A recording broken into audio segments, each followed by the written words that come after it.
Hey every one, welcome to mister and miss movie bow channel. போன எபிசோடில் என்ன நடந்துச்சுன்னு ஷார்ட்டாக சொல்லிடுறேன். ஹீரோ புதுசாக பெட்டிங் கேம் இன்ட்ரடியூஸ் பண்ணியிருப்பாப்புல. அதாவது ஓப்பன் அண்ட் க்ளோஸ், அப்புறம் பேர்னால் ஒன்றும் இல்லைங்க. 1 3ங்கிற நம்பரில் 2 நம்பர்லேயும் நீங்கள் பெட் கட்டியிருந்தீங்கன்னா அதில் ஏதோ ஒரு நம்பர் விழுந்துச்சுன்னா நீங்கள் ஜெயிச்சிட்டிங்கன்னு அர்த்தம். அதாவது எப்படி ₹1க்கு 90 மடங்கு லாபம்னு சொல்லியிருப்பார். அதாவது ₹100 பெட் கட்டியிருந்தா ₹9,000 கிடைக்கும். இப்படிங்கிற முறையில் பெட்டிங் கேமை ஸ்டார்ட் பண்ணியிருப்பார் நம்ம ஹீரோ. அடுத்து நம்ம ஓனர் ஹீரோவை எப்படியாவது தோக்கடிக்கணும்னு வேலைக்காரனை விட்டு 1-2 நம்பரில் பெட்டிங் அமௌண்ட்டை கட்ட சொல்லியிருப்பார். நம்ம வேலைக்காரனும் கட்டியிருப்பார். அதே இதில் தோத்தும் போயிருப்பார். 2வது டைமும் பெட் கட்ட சொல்லி அனுப்புகிறாரு. அதாவது இந்த டைம் எப்படி எல்லா நம்பர்லேயும் கட்ட சொல்லியிருக்காரு. எல்லா நம்பர்லேயும் கட்டுனா ஏதாவது ஒரு நம்பர் ஜெயிச்சா அவனுக்கு 90 மடங்கு லாபம் கிடைக்கும்.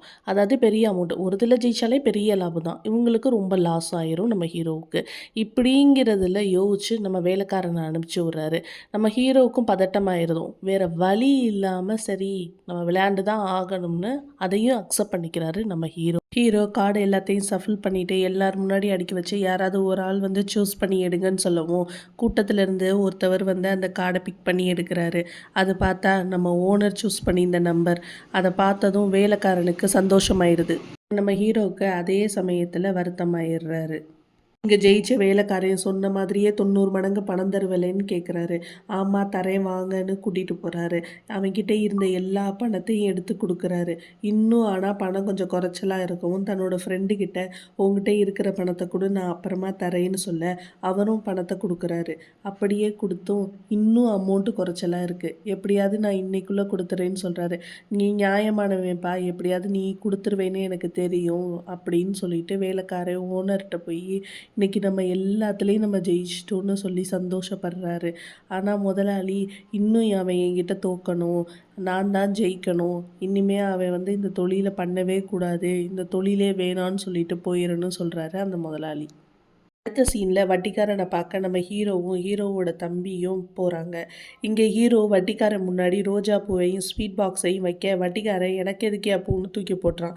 ஸ்வீட் பாக்ஸை ஓப்பன் பண்ணி பார்த்தா பணம் இருக்குது. அந்த பணத்தை பார்த்துட்டு வட்டிக்காரன் இது என்னையா பணம், இது உன் தம்பி கொடுக்குறேன்னு சொன்ன பணத்தை விட கம்மியாக இருக்குன்னு சொல்ல டென்ஷன் ஆகுறாரு. நம்ம ஹீரோ கொஞ்சம் பிஸ்னஸ் லாஸ் ஆகிருக்கு, அதான் கம்மியாக இருக்குது, நான் எப்படியாவது தந்துடுறேன்னு சொல்ல உன் தம்பி வரல வெட்டினதுக்கு பதிலாக உன் தலையை வெட்டி இருக்கணும்னு சொல்கிறாரு வட்டிக்காரன். இப்படி 9,000 ரூபாயை தோத்துட்டு வந்திருக்கேன்னு சொல்ல இப்போ சொன்னீங்கல்ல இதுதான் நமக்கு வேணும். தொழில் எல்லார்கிட்டையும் விளம்பரம் ஆகிருக்கு. இந்த டைமில் நம்ம தொழிலை பெருசு பண்ணாதான் இன்னும் லாபம் பார்க்கலாம். இப்போது 10 பேர் பெட் கட்டினாங்கன்னா ஒரு தடவை தான் நாம் தோப்போம், ஆனால் 9 தடவை நாம் தான் ஜெயிப்போம். தொழில் இன்னும் பெருசாக்கணும், அதுக்கு நீங்கள் தான் கடன் தரணும்னு சொல்ல நாம் வட்டியும் சரின்னு சொல்லிடுறாப்புல.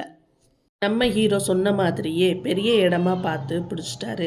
கேம் விளையாடுறதுக்கு தோதா இதுதான் கரெக்டாக இருக்கும்னு ஃபிக்ஸ் பண்ணிட்டாரு நம்ம ஹீரோ.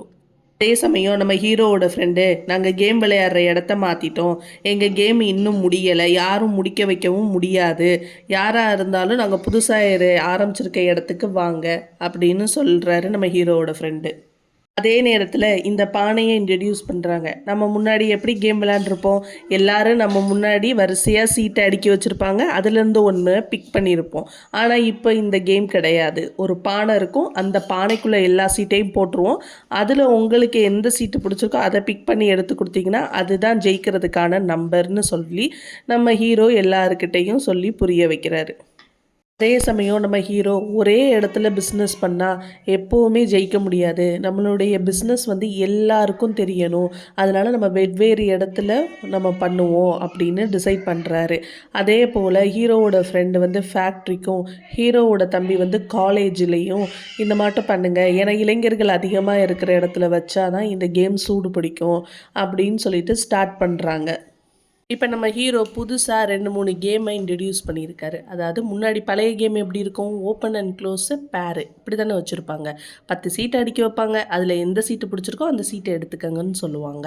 ஆனால் இப்போ அப்படி கிடையாது. பானைக்குள்ளே சீட்டு எல்லாத்தையும் போட்டுட்டு அதில் 3 சீட்டு எடுப்பாங்க. அதில் 2 டிஜிட் நம்பர் மொத்தமாக கூட்டினா 2 டிஜிட் நம்பர் வருதுன்னு வச்சுக்கோங்களேன். இப்போ 16ன்னு வருதுன்னா அதில் 6ங்கிறது லாஸ்ட் நம்பர், அதுதான் ஓப்பன். மறுபடியும் 3ங்கிறது 3 சீட் எடுப்பாங்க. அதில் மொத்தத்தையும் கூட்டினா இப்போ 9ன்னு வருதுன்னு வச்சுக்கோங்களேன், அதுதான் க்ளோசிங் நம்பர்.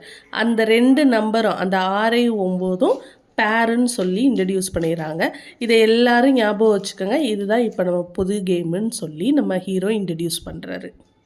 நம்ம ஹீரோவுக்கு குழந்தை பிறந்துருச்சுன்னு சொல்ல வேகமாக ஹாஸ்பிட்டல் போகிறாரு. அங்கே ஹீரோவுக்கு பெண் குழந்தை பிறந்துருச்சுன்னு சொல்ல ஹீரோவோட ஒய்ஃபு கொடுக்குறாங்க கையில். குழந்தைய வாங்கிட்டு அழகாக இருக்குன்னு சொல்லிடுறாரு. நம்ம என்ன பேர் வைக்கலான்னு கேட்குறதுக்கு நான் பேரை ஆல்ரெடி வச்சுட்டேன்னு சொல்கிறாப்புல.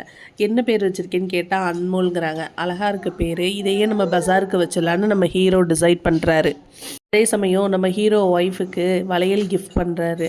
அதை பார்த்ததும் ஹீரோவோட ஒய்ஃபுக்கு சந்தோஷமாயிருச்சு. அடுத்த சீன்லேயே இங்கே ஒரு பத்திரிக்கை ஆஃபீஸை காட்டுறாங்க. எல்லாரும் தனித்தனியாக சேகரித்த நியூஸை பற்றி சொல்லவும் சீஃப் ரிப்போர்ட்டர் நல்லா இருக்கு, இதையே போட்டுக்கலான்னு சொல்கிறாரு. இன்னொரு ரிப்போர்ட்டர் ரேஸ் கோர்ஸில் நடக்கிற சூதாட்டத்தை பற்றி சொல்லவும் அதெல்லாம் வேணாம், வேறு ஏதாவது கொண்டு வாங்கன்னு சொல்கிறாரு. இவரும் சூதாட்டம் பண்ணுவார் போல், அதனால தான் இந்த நியூஸ் எல்லாம் வேணான்னு சொல்கிறாரு. அதே ஆஃபீஸில் வேலை செய்கிற ஒருத்தவர் ரேஸ் கோர்ஸில் நடக்கிறதெல்லாம் சூதாட்டம் கிடையாது, இப்போ மக்கான்னு புதுசாக பானையை வச்சு பண்ணுறாங்க, அங்கே தான் எல்லா கூட்டமும் வருதுன்னு சொல்ல எங்கே நடக்குதுன்னு கேட்குறாரு ரிப்போர்ட்டர். அன்மோல் பஜாரில் நடக்குதுன்னு சொல்கிறாப்புல. இங்கே அதே சமயம் நம்ம ஹீரோ ஒய்ஃப் டெலிவரி முடிஞ்சு வீட்டுக்கு கூட்டிகிட்டு வர்றாரு. ஹீரோ ஒய்ஃபுக்காக வேலைக்கார அம்மாவை குழந்தைய பார்க்க வச்சுக்கிறதுக்காக அப்பாயின்மெண்ட் பண்ணியிருக்காரு நம்ம ஹீரோ. அடுத்த நாள் காலையில் நம்ம ஹீரோ ஸ்டார்ட் பண்ண நியூ கேமுக்கு யாருமே வரலைன்னு டென்ஷனாக வெயிட் பண்ணிக்கிட்டு இருக்காரு நம்ம ஹீரோ. அதே போல் ஃபேக்ட்ரியிலையும் யாருமே வரலை பெட்டிங் கேமுக்கு. சரி அங்கே தான் வரலையேன்னு எல்லா இடத்துலையும் கேட்டு பார்த்தாலும் யாருமே வரலைங்கிறாங்க.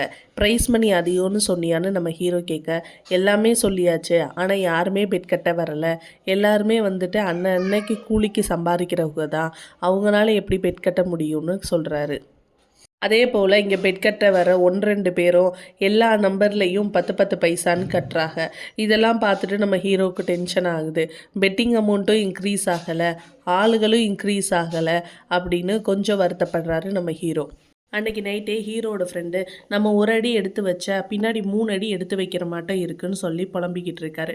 நம்ம ஹீரோ இந்த கேமில் இப்படி தான் இருக்கும், நம்ம கொஞ்சம் கொஞ்சமாக தான் முன்னேற முடியும், உடனடியாக நம்ம உயர முடியாதுன்னு சொல்ல ஹீரோவோட தம்பி பேசாமல் நான் ஒரு ஐடியா கொடுக்கவா, ஒரு தொழிலாளிக்கு நம்ம காசு கொடுத்து நம்ம ஜெயிக்க வச்சுருவோம், அதையே மற்றவங்க பார்த்துட்டு நம்ம பின்னாடி நிறைய பேர் பெட் கட்ட வருவாங்கன்னு சொல்கிறாரு.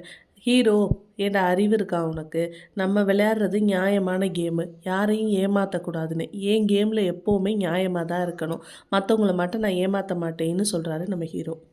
ஹீரோ ஒய்ஃபுக்கிட்ட காசு இருக்கான்னு கேட்க அங்கே கிச்சனில் வச்சுருக்கேன் எடுத்துக்கோங்கன்னு சொல்கிறாங்க.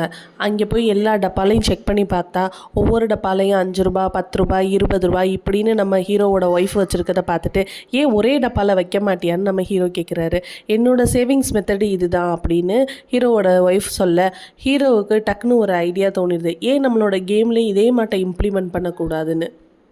அடுத்த நாள் எல்லார்ட்டையும் ஒரு 10 பாட்டில் எடுத்துகிட்டு வந்து சொல்கிறாரு நம்ம ஹீரோ.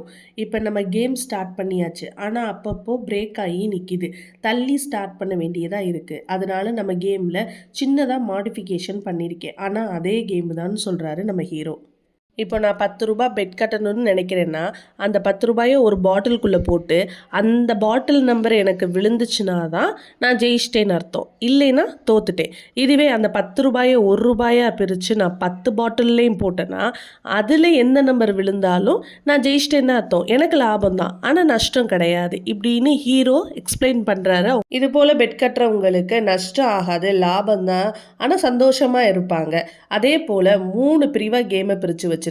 ஃபஸ்ட்டு பானைனா சிங்கிள் பானை, அதாவது ஒரு பானையில் பெட் கட்டி ஜெயிக்கிறது, அதுக்கு 1 ரூபாய்க்கு 150 ரூபாய் ப்ரைஸ் மணி கிடைக்கும். அடுத்து டபுள் பானை, அதாவது 3 நம்பரில் பெட் கட்டுவாங்க, அதாவது 2 3 5ன்னு இருக்குன்னா 2 3ன்னு விழுந்தால் மட்டும் போதும், லாஸ்ட் நம்பர் கன்சிடர் பண்ணணும்னு அவசியம் இல்லை. இதுக்கு ப்ரைஸ் மணி பார்த்தீங்கன்னா 1 ரூபாய்க்கு 300 ரூபாய் கிடைக்கணும்னு அனௌன்ஸ் பண்ணுறாங்க. அடுத்து ட்ரிபிள் பானை, இதிலே இருக்கிறதுலே அதிக ப்ரைஸ் மணி இதுதான், ஆனால் ஜெயிக்கிறதுக்கு வாய்ப்பும் கம்மியானதும் இதுதான். 777 555 இப்படின்னு சேம் நம்பரில் பெட் கட்டி விழுந்தால் மட்டும்தான் ப்ரைஸ் மணி 1 ரூபாய்க்கு 1000 ரூபாய்ன்னு கிடைக்கும்னு எக்ஸ்பிளைன் பண்ணவும் இங்கே மக்கள் எல்லாம் கூட்டம் கூட்டமாக பெட் கட்டுறாங்க. அதே டைமில் இங்கே கூட்டம் கூட்டமாக மக்கள் வந்து பெட் கட்ட ஆரம்பிக்கவும் லாபமும் அதிகமாகுது நம்ம ஹீரோவுக்கு. இதனால வாங்கின கடன் எல்லாத்தையும் வட்டிக்காரனுக்கு செட்டில் பண்ணுறாரு. அடுத்த சீனில் நம்ம ஹீரோ வெவ்வேறு இடத்துல பெட்டிங் கேம் வச்சுருக்கிறதுனால ஒரே இடத்துல சீட் எடுக்கிற மாட்டோமோ அந்த ஃபோனில் எல்லார்ட்டையும் சொல்கிற மாட்டோமோ நம்ம ஃபிக்ஸ் பண்ணலான்னு இங்கே டெலிஃபோன் கனெக்ஷன்ஸ் கொடுக்குறாரு. அதுக்கப்புறமா இங்கே பணக்கார பொண்ணை காட்டுறாங்க. இந்த பொண்ணை டேட் பண்ண ஒரு பையனை கூட்டிகிட்டு வந்திருக்கா. ஆனால் அந்த பையன் பேசுகிறது இவளுக்கு சுத்தமாக பிடிக்கல. உங்களுக்கு டிவோர்ஸ் ஆயிடுச்சான்னு கேட்டால் இல்லை எனக்கு ஹஸ்பண்ட் இறந்துட்டாருன்னு சொல்கிறான். ஆனால் அதையே இவன் தியாகம் பண்ணி லைஃப் கொடுக்குற மாட்டம் பேசவும் இவளுக்கு சுத்தமாக அதில் இன்ட்ரெஸ்ட் இல்லை. காரில் பேசிகிட்டே போயிட்டு இருக்கும்போது ஹீரோவை பார்த்துடுறா. பார்த்துட்டு ஒரு நிமிஷம் வெயிட் பண்ணுங்கள், என்னோட ஃப்ரெண்டு போயிட்டுருக்காருன்னு அவரை மீட் பண்ணுறேன், நீங்கள் வீட்டுக்கு போங்கன்னு இவனை பாதியிலே கட் பண்ணி விட்டுறா. அப்புறம் ஹீரோ குடோன்குள்ளே போகிறத பார்த்ததும் இவளும் உள்ளே போகிறா. இவள் ஹாய்ன்னு சொல்லவும் அவனும் ஹாய்ன்னு சொல்கிறான். நீங்கள் எங்கே இங்கேன்னு கேட்க, நான் நீங்கள் சொன்ன நம்பர் குதிரை மேலே பெட் கட்டி ஜெயிச்சிட்டேன், அதான் உங்கள் ஷேரை உங்கள்கிட்ட கொடுத்துட்டு போகலான்னு வந்தேன்னு சொல்கிறா. இல்லை எனக்கு அதெல்லாம் வேணாம், நீங்களே வச்சுக்கோங்கன்னு சொல்கிறா. சரி இங்கே என்ன கூட்டமாக இருக்குன்னு கேட்க, இங்கே இது ஒன்றும் இல்லை, இது என்னோட ரேஸ் கோர்ஸுன்னு சொல்கிறான். அப்புறம் இவங்க தான் என்னோடய ஃப்ரெண்ட்ஸுன்னு சொல்லியும் இன்ட்ரடியூஸ் பண்ணி வைக்கிறான். சரி நானும் விளையாடலாமான்னு கேட்குறா. சரி பெட் கட்டுங்கன்னு சொல்கிறான். எவ்வளவுக்கு பெட் கட்டணும்னு கேட்டால் 500 ரூபாய்க்கு கட்டுங்கன்னு சொல்லவும் அவனுக்கு அதிர்ச்சி ஆயிடுது. இல்லை ஏதாவது சின்ன அமௌண்ட்டாக கட்டுங்கன்னு சொல்கிறேன். இல்லை பரவாயில்ல 500 ரூபாயிலே கட்டுறேன்னு சொல்கிறான். ஏதாவது ஒரு நம்பர் சொல்லுங்கள் நான் நோட் பண்ணிக்கிறேன்னு சொல்லவும் 5ன்னு சொல்லவும் இவன் ஒரு சீட்டை எடுத்து கொடுத்துட்றான். இதான் நீங்கள் பெட்டிங் கட்டின நம்பர்னு சொல்கிறான். சரி வாங்க டைம் ஆச்சு நம்ம போய் விளையாட ஆரம்பிக்கலான்னு கூட்டிகிட்டு போகிறான். பானைக்குள்ளே எப்பவும் போல் சீட்டை போட்டுட்டு இதில் ஏதாவது ஒரு சீட் எடுங்கன்னு சொல்லவும் அவள் ஒரு சீட் எடுத்துடுறா. 4 கேமுங்கிறதுனால இவள் ஒரு சீட் எடுத்துட்டா. இப்போ கூட்டத்தில் இருந்தவங்கள ஏதாவது ஒரு சீட் எடுங்கன்னு ஒரு 3 பேரை கூப்பிட்றான். அவங்க 3 பேரும் 3 சீட்டை எடுத்து கொடுத்துட்றாங்க. அதை போர்டில் நோட் பண்ணவும் ஒரே சலசலப்பாயிடுது. ஏன்னா பாதி பேருக்கு மேலே ஜெயிச்சதுனால நான் ஜெயிச்சேங்கவும் எல்லாரும் கத்த ஆரம்பிக்கிறாங்க. அதே டைமில் போலீஸும் என்ட்ராகிறாங்க குடோனுக்குள்ளே. தன்னோட ஃப்ரெண்டு கிட்ட போய் நீ போய் போலீஸை கவனி, என்னன்னு பார்த்து காசை கொடுத்து கரெக்ட் பண்ணிட்டு வான்னு சொல்லி அனுப்பிச்சி விட்டுறான். இங்கே ஒருத்தவன் ஜோடி வின் பண்ணிடுச்சுன்னு சொல்கிறான். சரி நான் காசு தரேன்னு சொல்லி பேசிகிட்டு இருக்கும் போதே இங்கே வெளியில் நியூஸ் ரிப்போர்ட்டர் இதை எல்லாத்தையும் பார்த்து நோட் பண்ணிக்கிட்டு இருக்காரு. அதே போல் ஹீரோவோட ஃப்ரெண்டு வந்துட்டு இந்தாங்க காசுன்னு போலீஸ்க்கு கொடுத்துட்டு இதெல்லாம் கொஞ்சம் கண்டுக்காதீங்க அப்படின்னு பேசி சமாளித்து அனுப்பிச்சி விட்றான். அதே டைமில் நியூஸ் ரிப்போர்ட்டர் சீஃப் ரிப்போர்ட்டருக்கு ஃபோன் பண்ணி இந்த மாட்டம் கேம்லிங் வந்து புதுசாக இங்கே ஸ்டார்ட் ஆகிருக்கு, இது வந்து சின்ன லெவல் மக்களை இழுத்துக்கிட்டு இருக்காங்க, அதே போல் போலீஸும் இது கண்டுக்காமல் லஞ்சம் வாங்கிட்டு இருக்காங்க, இதை கண்டிப்பாக நம்ம பேப்பரில் தெளிவுபடுத்தியே ஆகணும் எல்லாருக்கும், இது என்ன ஏதுன்னு புரியணும்னு சொல்லவும் அதெல்லாம் இல்லை, உன் வேலை என்னவோ அதை பாரு, நான் கொடுக்குறத நீ செய், நீ சொல்கிறத நான் செய்ய முடியாதுன்னு சொல்லிடுற ஃபோனை வச்சிடுறாரு. இங்கே பார்த்தா ஜோடியில் ஜெயிச்சவருக்கு பணம் கொடுத்தே ஆகணும். அந்த பணத்தை எல்லாம் செட்டில் பண்ணிக்கிட்டு இருக்காங்க. அதாவது 90 மடங்காக திருப்பி கொடுக்கணும். இந்த கேமில் இவங்களுக்கு நஷ்டம்தான், இருந்தாலும் பரவாயில்லைன்னு திருப்பி கொடுக்குறாங்க. அப்படி இருந்தும் கொஞ்சம் பணம் தான் திருப்பி கொடுக்க முடிஞ்சிச்சே தவிர கொஞ்சம் பணம் திருப்பி கொடுக்க முடியலை. அதுக்கு நம்ம ஹீரோ சொல்கிறாரு, நான் நியாயமாக நடந்துக்குவேன், என் கேமை பொறுத்த வரைக்கும் உங்கள் பணம் கண்டிப்பாக உங்களுக்கு கிடைச்சே தீரும், நாளைக்கு வந்து வாங்கிக்கோங்கன்னு சொல்கிறாப்புல. நம்ம ஹீரோவோட ஃப்ரெண்டு என்னென்னு இப்படி நஷ்டமாயிடுச்சான்னு சொல்கிறதுக்கு இதை கேம்லாம் இதெல்லாம் சகஜம், ஒரு நாளைக்கு லாபம் கிடைக்கும், ஒரு நாளைக்கு நஷ்டம் கிடைக்கும், இதெல்லாம் பெரிய இதுவாக எடுத்துக்க கூடாதுன்னு சொல்லிக்கிட்டு இருக்காரு. நாளைக்கு எப்படி பணத்தை செட்டில் பண்ண போகிறோன்னு கேட்குறதுக்கு பண்ணிடலாம், அதெல்லாம் விடுங்க பார்த்துக்கலாம் அப்படின்னு சொல்லவும் நம்ம பணக்கார பொண்ணு என்கிட்ட வாங்கிக்கோங்க, என் ஃப்ரெண்டாக நினச்சிக்கிட்டு என்கிட்ட இருக்கிற பணத்தை வாங்கி அவருக்கு செட்டில் பண்ணிடுங்க, உங்களுக்கு எப்போ கிடைக்குமோ அப்போ திருப்பி கொடுத்துருங்க அப்படின்னு சொல்கிறா. இங்கே நியூஸ் ரிப்போர்ட்டர்கிட்ட ஏன் என்னாச்சு, ஏன் சோகமாக இருக்கேன்னு அம்மா கேட்க, நியூஸ் ரிப்போர்ட்டர் நான் சொல்கிற நியூஸை யாரும் போட மாட்டுறாங்க, ஏன் எதுக்கு போட மாட்டுறாங்க, அவங்களுக்கு புரிகிற மட்டும் சொல்ல வேண்டியது தானே, நான் சொல்கிறேம்மா ஆனால் யாரும் புரிஞ்சுக்க மாட்டுறாங்க, என்ன சொல்கிற, என்னோட அண்ணன் சூதாட்டத்தில் இப்படி தான் பணத்தை விட்டு தோற்று போய் இறந்து போயிட்டான்னு சொல்கிறியான்னு கோவத்தில் பேச, எந்த கோவமும் எதுக்கும் ஆகாது, ஒரு வழி கிடைக்கலன்னா அதுக்கு வேறு வழியில் தான் யோசிச்சு பார்த்து நீ காரியத்தை சாதிக்கணுமே தவிர இந்த மட்டும் சோகமாக உட்காந்துருக்க கூடாதுன்னு சொல்லி மோட்டிவேஷன் கொடுக்குறாங்க. இங்கே தான் ஃப்ரெண்டு வேலை செய்கிற புது பத்திரிகை ஆஃபீஸ்க்கு போயிட்டு நீ எனக்காக ஹெல்ப் பண்ணியே ஆகணும், இந்த நியூஸை நீ பப்ளிஷ் பண்ணியே ஆகணும், இதனால் பல பேர் குடும்பங்களும் வாழ்க்கைகளும் காப்பாற்றப்படும், இதை படித்து எல்லாரும் தெரிஞ்சுக்கணும், இதை எனக்காக பப்ளிஷ் பண்ணுன்னு கேட்டுக்கிறாரு. அவங்களும் சரி நான் பண்ணுறேன்னு சொல்கிறாங்க. உன்னோட பாஸும் ரேஸ் கோர்ஸில் இல்லை, என் பாஸ் ரேஸ் கோர்ஸில் இருக்கிறனால தான் இதை பண்ண விட மாட்டுறாருன்னு சொல்லி புரிய வைக்கிறாரு. என் ரிப்போர்ட்டர் ஃப்ரெண்டு அடுத்த நாளே பப்ளிஷ் பண்ணிடுங்கன்னு சொல்லி எழுதி கண்டென்ட்டை ரைட் பண்ணி கொடுத்துட்றாங்க. அவரும் பப்ளிஷ் பண்ணுறதுக்கு கிளம்பிடுறாரு. இருந்தாலும் அவங்க மனசுக்குள்ளே கொஞ்சம் பயமாக தான் இருக்குது. அடுத்த சீன்லேயே ஜோடியில் வின் பண்ணார்ல, பாதி பணம் தான் நம்ம ஹீரோ செட்டில் பண்ணியிருப்பாரு. மீதி பணம் கொடுத்துருக்க மாட்டார். அதை இப்போ கொடுத்து செட்டில் பண்ணிடுறாங்க. இவரும் பெருமையாக எனக்கு கொடுக்க வேண்டிய பணம் எல்லாம் கொடுத்து செட்டில் பண்ணிட்டாங்க, நீங்கள் நம்பிக்கையாக இதில் சூதாடலான்னு சொல்லி மக்களுக்கு பெரிய நம்பிக்கையை ஏற்படுத்துகிறாரு. அப்புறம் நம்ம நியூஸ் ரிப்போர்ட்டர் சந்தோஷமாக வந்துட்டு பேப்பரை அம்மாட்ட கொடுத்து இதை பாருங்கன்னு சொல்லி கொடுத்துட்டு போகிறாரு. தன்னோட அம்மாவும் அந்த நியூஸை பார்த்துட்டு சந்தோஷப்படுறாங்க, தான் பையன் நினச்ச மாட்டோம் பப்ளிஷ் பண்ணிட்டாப்லேன்னு. அதே போல் இங்கே ஓனரும் நியூஸ் பேப்பரில் என்ன போட்டிருக்குன்னு எனக்கு படித்து சொல்லுன்னு கேட்குறாரு. அதே டைமில் நம்ம நியூஸ் ரிப்போர்ட்டர் பாஸும் அந்த இதை பார்த்து கொஞ்சம் அதிர்ச்சி ஆகுறாரு. அடுத்த சீன்லேயே இங்கே ஃபேக்ட்ரியில் வேலை செய்கிறவங்க யூனியனுக்கு காசு கொடுத்தே ஆகணும்னு சொல்லி எல்லாரையும் மிரட்டி வாங்கிக்கிட்டு இருக்காங்க. அப்போ தர முடியாதுன்னு சொல்கிறதுக்கு அப்புறம் எல்லாரும் ஏன் மக்கால மட்டும் போய் கட்டுறீங்கன்னு கேட்க, மக்கால இருக்கிறவங்க யாரும் வற்புறுத்தலை, அவங்களா விருப்பப்பட்டு செய்கிறாங்க. ஆனால் இங்கே நாங்கள் அப்படி கிடையாது, எல்லாம் நீங்கள் வற்புறுத்தி தான் நாங்கள் காசு கொடுத்துக்கிட்டு இருக்கோன்னு சொல்லவும், இங்கே யூனியனில் இருக்கவங்க எப்படியாவது இதை தடை பண்ணியே ஆகணும்னு யோசிக்கிறாங்க. அப்புறம் நம்ம ஹீரோ அந்த பொண்ணு வீட்டுக்கு போயிட்டு உங்ககிட்ட வாங்கின பணத்தை இந்தாங்கன்னு சொல்லி செட்டில் பண்ணுறான். அதுக்கு நான் இப்போ கேட்கவே இல்லையேன்னு சொல்கிறான். நீங்கள் கேட்கலைனாலும் நான் கொடுத்து தான் ஆகணும்னு சொல்கிறான். ஒரு ஃப்ரெண்ட்ஷிப்புக்குன்னு ஒரு மரியாதை இருக்குது, அதை நான் கெடுத்துடக்கூடாது, தயவு செஞ்சு வாங்கிக்கங்கன்னு சொல்லவும் அவளும் அந்த பணத்தை வாங்கிக்கிறா. இங்கே ஹீரோ ஓனர் எப்படியாவது அவனை நஷ்டப்படுத்தியே ஆகணும், நியூஸ் பேப்பரில் எல்லாம் இவங்க கேம் வந்துருச்சு, இனி இவங்க எல்லாம் சும்மா இருக்க மாட்டாங்க, பெரிய ஆளாக ஆயிடுவாங்க, நான் கொடுக்குற பணத்தை போய் நீ கட்டு, இந்த பணத்தில் எப்படியாவது நஷ்டம் ஆயிடணும், போன தடவை ஜெயிச்சு மாட்டோம், நம்ம இந்த தடவை ஜெயிச்சு பெரும் நஷ்டத்தை ஏற்படுத்தணும்னு சொல்லி வேலைக்காரனை அனுப்பிச்சி விட்டு சிங்கிள் பானையிலையும் டபுள் பானையிலையும் 4000 கட்டுறாரு. இவங்கெல்லாம் பார்த்துட்டு இவ்வளோ பணமான்னு நினச்சி அதிர்ச்சி ஆகுறாங்க. இருந்தாலும் ஒரு தடவை ஹீரோவை கேட்டுடலான்னு ஹீரோ கிட்ட வந்து ஓனர் 4000 சிங்கிள் பானையிலையும் டபுள் பானையிலையும் கட்டியிருக்காருன்னு சொல்லவும், சிங்கிள் பானைனா ஜெயிச்சிட்டாருன்னா 4 லட்சம் கொடுக்கணும், இதுவே டபுள் பானையாக இருந்ததுன்னா 40 லட்சம் கொடுக்கணும்னு கொஞ்சம் யோசிக்கிறாரு. சரி இருந்தாலும் கட்டிடுன்னு சொல்லிடுறாரு. ஹீரோ ஃப்ரெண்டு என்ன சொல்கிறீங்க, நமக்கு பெரிய நஷ்டம் ஆயிரும்னு சொல்கிறதுக்கு பரவாயில்ல பார்த்துக்கலாம் விடு அப்படின்றாரு. இப்போ நம்ம ஹீரோ எல்லாருக்கும் ஃபோன் பண்ணி இந்த மாட்ட 8000 பணம் வந்திருக்கு, சப்போஸ் ஜெயிச்சிட்டா நம்ம 40 லட்சம் கொடுத்தே ஆகணும் அப்படின்னு வட்டிக்காரன்ட்டு சொல்ல, சரி நீ அந்த பணத்தை எடுத்துக்க, நான் அந்த பணத்தை ரிஸ்கில் பாதி தந்துடுறேன்றாரு.